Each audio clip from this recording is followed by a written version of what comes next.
Hi everyone, let's learn English with HITHOT.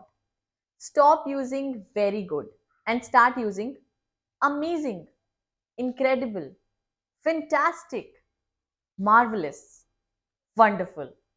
So जब हम दो nouns को compare करते हैं तो हम adjectives का use करते हैं जैसे कि good या best.